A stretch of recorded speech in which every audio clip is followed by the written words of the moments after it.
Naqsh-e Rustam is an ancient necropolis located about 12 kilometers northwest of Persepolis, in Fars province, Iran, with the best group of ancient rock reliefs in Iran cut into the cliff from both the Achaemenid and Sassanid periods. It lies a few hundred meters from Naqsh-e Rustam, with a further group of Sassanid reliefs. The oldest relief at Naqsh-e Rustam dates to c. 1000 BC. Though it is severely damaged, it depicts a faint image of a man with unusual headgear and is thought to be Elamite in origin. The depiction is part of a larger mural, most of which was removed at the command of Bahram II. The man with the unusual cap gives the site its name of Naqsh-e Rustam, Rustam inscription, because the relief was locally believed to be a depiction of the mythical hero Rustam. Achaemenid tombs. 4 tombs belonging to Achaemenid kings are carved out of the rock face at a considerable height above the ground. The tombs are known locally as the Persian crosses, after the shape of the facades of the tombs.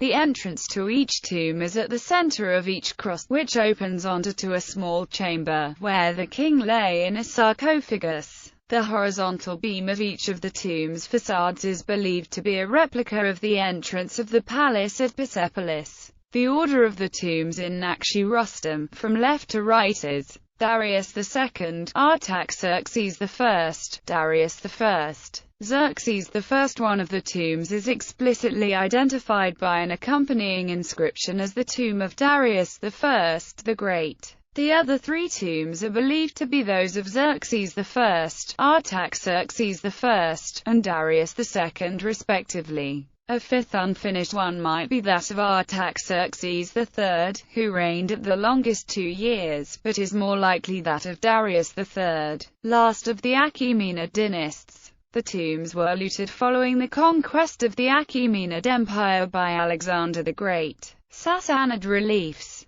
7 over life-sized rock reliefs at Naqsh-e Rustam depict monarchs of the Sassanid period. The investiture relief of Ardashir I, the founder of the Sassanid Empire, is seen being handed the ring of kingship by Ahura Mazda. In the inscription, which also bears the oldest attested use of the term Iran, Ardashir admits to betraying his pledge to Artabanus IV, but legitimizes his action on the grounds that Ahura Mazda had wanted him to do so. The triumph of Shapur I.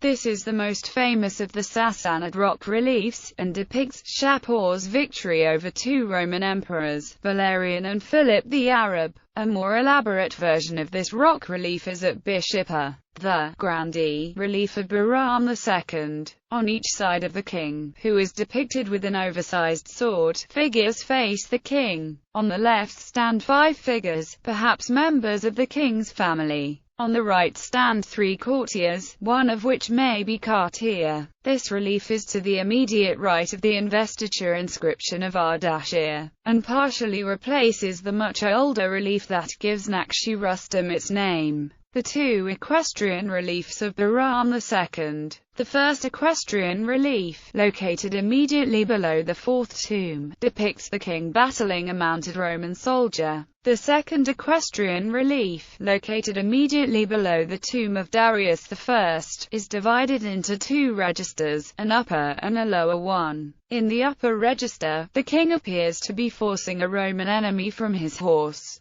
In the lower register, the king is again battling a mounted Roman soldier. Both reliefs depict a dead enemy under the hooves of the king's horse. The investiture of Naqsh. In this relief, the king is depicted as receiving the ring of kingship from a female figure that is frequently assumed to be the divinity Aredvi Anahita. However, the king is not depicted in a pose that would be expected in the presence of a divinity, and it is hence likely that the woman is a relative, perhaps Queen Shapur-Tak. The equestrian relief of Hormizd II. This relief is below tomb 3 and depicts Hormizd forcing an enemy from his horse. Immediately above the relief and below the tomb is a badly damaged relief of what appears to be Shapur II accompanied by courtiers. Archaeology. In 1923, the German archaeologist Ernst Herzfeld made casts of the inscriptions on the tomb of Darius I. Since 1946, these casts have been held in the archives of the Freer Gallery of Art and the Arthur M. Sackler Gallery, Smithsonian Institution, in Washington, D.C. Naqsh-e Rustam was excavated for several seasons between 1936 and 1939 by a team from the Oriental Institute of the University of Chicago, led by Eric Schmidt. Bibliography: Herman and Curtis S. Sasanian rock reliefs. Encyclopedia Iranica. Costa Mesa. Mazda. Hubertus von Gaul. Naqsherostam. In Encyclopedia Iranica. Lendering, Jonah. Naqsh-e Rustam. Amsterdam. Livius. Unknown. Naqsh-e Rustam.